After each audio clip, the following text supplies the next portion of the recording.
Hi, so you're welcome to this portion of today's edition. And what I'm going to do very quickly is to take you through something that will help you in being able to understand what a career is and to reduce the confusion you might be experiencing where that is concerned. My name is Jimi, Tewe, and I'm a career specialist. Now, the fact is this, that a lot of people are quite confused about what career path they need to actually settle in. So let me start first and foremost by defining what a career is. Now, I like to always say this way. The etymology for career, basically, in other words, the root word basically means a path, okay? So what it means when we talk about a career is what path you are going to pass to be able to allow you become everything you are designed and you're meant to be. Now, let me say something to you. The work you do is meant to pull out the abilities inside of you so that you're able to add maximum value to any organization or corporation that you work with. Therefore, any job you're doing that is not allowing you to be you is actually stifling you, and eventually, if you allow it, will kill you. Now, let me put it this way. I have had to deal with people who are literally dead at their jobs. What I mean by that is that they go like zombies to work, do what has to be done. They'll be trained to do that, but they would rather not be there over a period of time. The reason why is because the job is not the problem about the job. It's really about the individual. What has happened is that there's a mismatch and they're trying to do what they're really not designed to do. Let me say this to you. Your job is meant to be an opportunity to be able to use the giftings, the cognitive abilities inside of you to be able to add value to others around you, okay? So what that means essentially is this, that think about it. A person has a unique personality. You are very friendly. You're an outgoing person and all that. I don't think you should do a job that is going to be research focused entirely. Now, of course, even if you're going to do customer service or whatever, if you're going to advance your career, you're going to do some kind of research. But a job that essentially means you're going to sit behind a computer, crunching numbers, analyzing numbers and all that is literally going to kill you. Why? Because your ability to engage people, to work with people and all that, you're not going to be able to use that. It's not required when you do research. In research, to sit down. Now, there's somebody else who is introverted, who loves to sit down, to look at things, be able to pull out things, that data is, that is the people who can't see easily.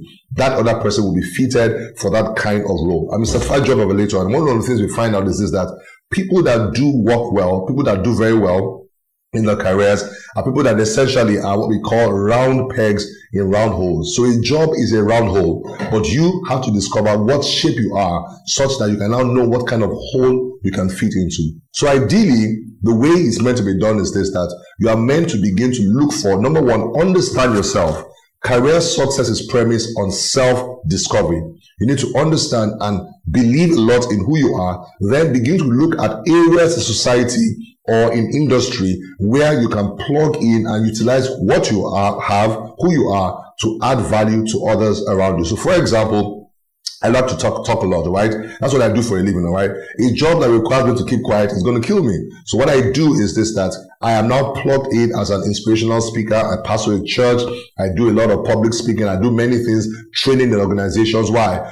Those jobs, as it were, require my giftings and abilities and allow me to be myself, all right? So this is the thing. I'll say this to you, particularly in Nigeria, we began to get it wrong from what we call the GSS3. Remember in GSS3, we said, do the GSS exam. And that exam determines whether you're going to fall in one of three classes, either science class, arts class, or commerce class, right? Now, what happens is that if you are very brilliant, you will land the science class. When I mean very brilliant, if your results of the past show you are brilliant, you will land the science class. If you are averagely brilliant, maybe you make it to maybe the arts class. And then when you're not sure about your future, we'll put you in commerce class, all right? That's literally how parents interpreted that and determine careers for their children. The ideal thing is that a parent is meant to observe their child, expose them to several things, and find out those areas that they are excited, they are able to add value, and then utilize that as a premise for the course they will study and what they will eventually do in life. All right. So again, let me start from the premise. A career is basically a path that enables you to become everything that you are meant to be. In fact, it allows you to die empty. You are able to give your best to the world that's around you through a job, through a business. Now, let me say something about this. Not everybody is going to start a business. But I like to put it this way. Everybody should own a business, and that's totally different. What I mean by that is that not everybody has the capacity for entrepreneurship, and that's a fact, all right?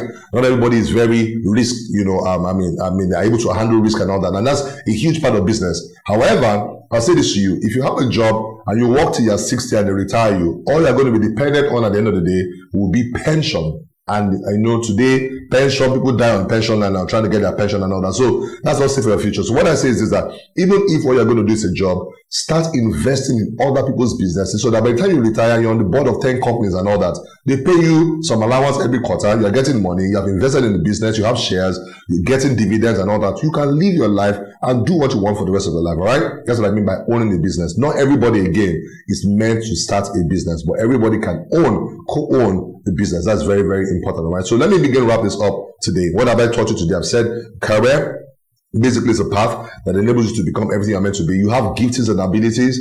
Make sure you are using them in your business. So if you find out, for example, that you are more, I'll put it this way, there's a model called the Howard Gardner model of multiple intelligences. You can check that on Google, all right? And basically it proposes that there are 8 kind of people, as it were. There are people that are music savvy. There are people that are word savvy. There are people that are kinesthetic. So when you think about who's in both, for example, he's kinesthetic. He moves with his body. People that dance, for example. I can dance only in church, and that's where it ends, all right? But there are people that dance for a living. People who pay them to come and dance. Cultural dance. It's so wide. And let me say this to you, there are people that are making money, that are doing millions. I'm talking to you in dancing, all right? Because now it's one thing to discover your career path. It's another thing to understand the economic model to run that career path. But we cannot say that right now because the show has to end, all right? But if you keep watching the IG show, maybe someday in the future we're going to talk about that, all right? Have a wonderful day. I hope you've learned something. Bye-bye.